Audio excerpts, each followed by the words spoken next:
حضور حضرت علی جو تھے وہ خلیفہ رسول تھے اور معاویہ جو تھے وہ ان کی ایک پولیٹیکل ساورنٹی تھی جس میں حضرت علی نے کوئی مداخلت نہیں کی، لیکن بعد میں پھر یہ جو اتفاق پیش آئے آپس میں لڑائیاں ہوئی اس کی کیا وجہ تھی؟ دیکھیں، سب سے پہلے اہم بات یہ ہے کہ اس وقت خلافت کا مضمون پوری طرح کھل کر نتھر کر حکومت کے مضمون سے الگ نہیں ہو سکا تھا۔ اس کی وجہ یہ ہے کہ حضرت اقدس محمد رسول اللہ صلی اللہ علیہ وآلہ وسلم کے خلیفۃ اللہ ہونے کا آغاز بغیر حکومت کے تھا، اور اکثر زمانہ آپ کی نبوت کا بغیر حکومت کے گزرا ہے، اور خلیفۃ اللہ تھے، اور جہاں جہاں بھی مسلمان تھا وہاں آپ کی خلافت قائم تھی، اس لیے کسی سیاسی یعنی غلبے کی محتاج نہیں تھی وہ خلافت۔ لیکن جب عرب فتح ہو گیا تو وہ جو تھوڑا سا عرصہ آپ کی زندگی کا فتح مکہ کے بعد کا ہے، اس میں یہ رسول اللہ علیہ وسلم کے ہوتے ہوئے کسی اور کو تو نہیں ملوکیت کے حقوق دیے جا سکتے تھے، اور سب سے اچھی ڈیمونسٹریشن یعنی اس بات کا عملی اظہار کے بادشاہت اگر چلانی ہو سیاست تو اسلام کے مطابق کیسے چلانی چاہیے، رسول اللہ علیہ وسلم سے بہتر کوئی ایسا نمونہ پیش کر ہی نہیں سکتا تھا۔ تو حضرت صلی اللہ علیہ وسلم کی نبوت کے آخری دور میں، آخری 2-3 سال کے اندر آپ کو سیاسی فوقیت عطا کی گئی عرب پر، اور یہاں خلافت، اللہ کی خلافت اور زمین پر حکومت اکٹھی ہو گئی، سمجھے؟ اب یہ جب ورثے میں پایا ہے مسلمانوں نے تو عرب مائنڈ اس وقت کنفیوز تھا، ان کو کچھ سمجھ نہیں آ رہی تھی کہ خلافت اور یہ ایک ہی چیز ہیں یا الگ الگ چیزیں ہیں، اکٹھی کیوں ہوئیں، اور ظاہر بات ہے کہ بہت تھوڑا عرصہ گزرا تھا، اور چونکہ کثرت سے عرب ٹرائبز مسلمان ہو چکے تھے جن کے متعلق قرآن فرماتا ہے کہ ابھی ان کے دلوں میں ایمان داخل نہیں ہوا تھا، لما يدخل الایمان فی قلوبکم، تم ان سے کہو کہ ابھی ایمان تمہارے دلوں میں داخل نہیں ہوا، اس لیے وہاں یہ کنفیوژن بہت بڑھ گیا، اور پھر عراق تک اسلام پھیلا تھا، سیریا میں اسلام پھیل چکا تھا،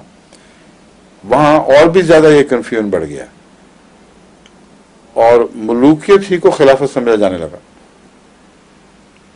اور جو انہیریٹنس کے لیے جدوجہد ہوئی ہے شیعہ میں، وہ اللہ کی خلافت کی خاطر نہیں ہوئی بلکہ ملوکیت کی خاطر ہوئی ہے، کیونکہ ان کا تو عقیدہ یہ تھا کہ حضرت علی جب خلیفہ تسلیم نہیں بھی ہوئے تھے تب بھی خلیفہ تھے، تو جدوجہد کر کے انہوں نے کیا کسی امام کو خلیفہ بنانا تھا، وہ تو ان کے عقیدے کے مطابق سیاسی منصب پر فائز تھا یا نہیں تھا، وہ اللہ کا امام تھا اور اس کے سوا کوئی اور امام نہیں تھا، یہ تو واضح بات تھی نا۔ تو جدوجہد پھر حکومت کے لیے کر رہے تھے، نہ کہ امامت کے لیے۔ جو بھی موومنٹ چلی ہے شروع سے وہ حکومت کی خاطر کی گئی ہے، اور حکومت کی خاطر موومنٹ چلانے والے متقی نہیں ہوتے اکثر، چانچہ جب ان کے نام پر حکومت ملی تو دی اب قبضہ عباسیوں نے کر لیا، سمجھے ہیں؟ پہلے قبضہ بنو امیہ نے رکھا، اور اموی دور خلافت کے گزر کے بیچارے نے اتنی قربانیاں دیں رسول اللہ صلی اللہ علیہ وسلم اور آپ کی اولاد کے نام پر، اور قبضہ کیا تو عباسیوں نے کر لیا۔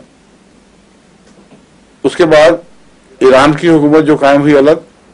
وہاں کون سی رسول اللہ صلی اللہ علیہ وسلم کی اولاد کی حکومت قائم ہوئی ہے؟ سارا ایران شیعہ آج تک پیٹتے ہیں، آج کل پیٹ رہے ہوں گے یا جو بھی ان کا طریقہ ہے،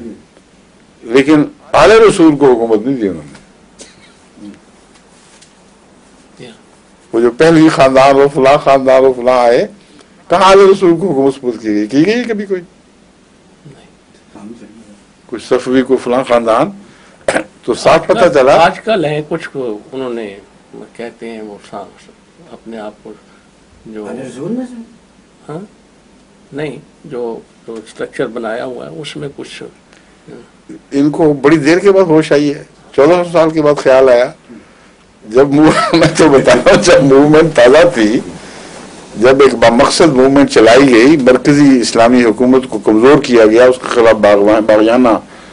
جدوجہد شروع ہوئی، اس ساری باغیانہ جدوجہد میں نام آل رسول کا اور حکومت دوسروں کو، ٹھیک ہے نا؟ یہ میں بتا رہا ہوں، یہ پتہ چلتا ہے کہ بددیانت موومنٹ ہے، اور امامت کی خاطر موومنٹ ہو ہی نہیں سکتی تھی، کیونکہ امامت تو یہ خود مانتے ہیں کہ اللہ دے ہی چکا تھا، تو انہوں نے لڑکے معاویہ سے حضرت علی کی اولاد کی امامت لینی تھی،